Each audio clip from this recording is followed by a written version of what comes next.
gaming impressions on this device. And we'll also take a look at that camera gimbal to see what it presents.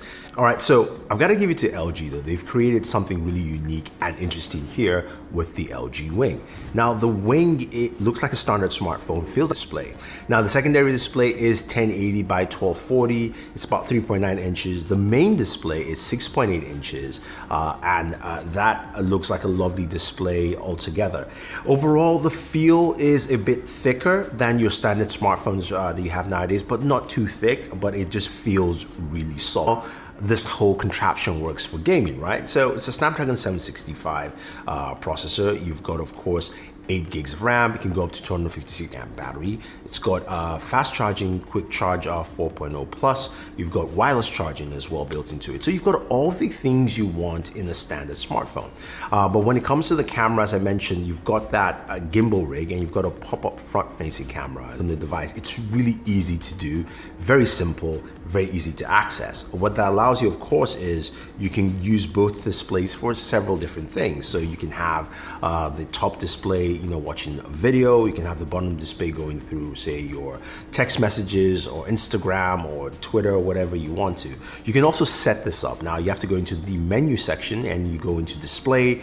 Then, of course, you go into swivel display or swivel actions, and then you can set up the apps. And there are specific apps that will work. Not every app basically scales to the second screen, but you can actually set up the apps the way you want to, so you can actually have that. So I have, of course, you know, 2 gaming apps to open up, which you can actually do. You can actually open up 2 gaming apps. You can also set up, you know, a game in maybe YouTube, a game in Twitter, or whatever you want to.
Target's in sight. Lost the lead.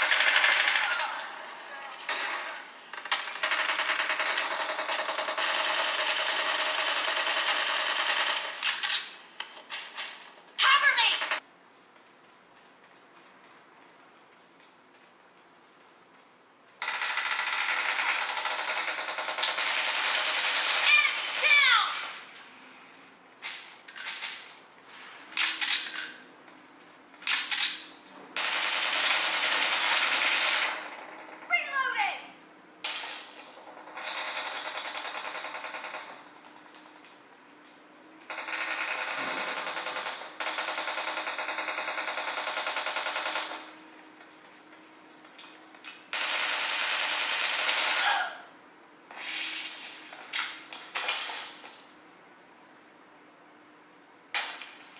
And it does give you a lot of options.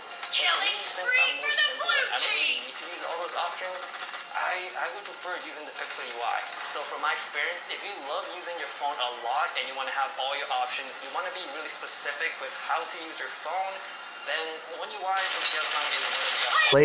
it works really well. You game really smoothly, everything's fine, and you can also swivel and continue gaming that way. But that at least gives you multiple options in terms of doing something will get compressed. Your games can still run there, but it's not gonna look or feel good.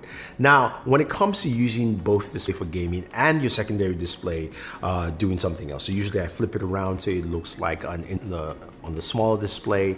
I can have my Instagram, I can have email, I can have YouTube while I'm watching, say, like Daniel's video, and also gaming at the same time. Now, gaming temperatures, while gaming, I've got about 99 degrees in terms of temperatures. Games at the same time, temperatures ran up higher to about 102 degrees.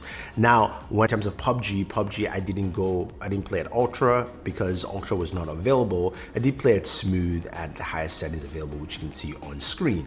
Same thing also with Call of Duty Mobile, again, which is expected with a 765 processor, 765 fully activated in the swivel mode. So you can open up the camera with the phone regularly, but once you swivel or you basically slide the phone, it opens up the gimbal camera, and it has a couple of cool options, like they've got follow, pan and follow, this first person mode. I'm not best using the gimbal, so these are some of the results, but I did like what I saw, and I have to say that I would like to see more of that kind of camera integration, especially with the gimbal, for more devices, because I think a lot of people would like to use that, especially creating content on a device like this. But it was pretty cool. Now, the other thing also would be wrong, but I know the bottom fire speaker is loud, the top speaker is hidden underneath the swivel display, if you will, and swivel just because you want to look at other content. I think that's the main thing you can do with this. It's not about having two displays or one display as a controller, which would be nice, but the idea of having that main display for gaming, and then a secondary display to look at content, or even if maybe in the future have controls on the smaller display and then the main display is open for your game view.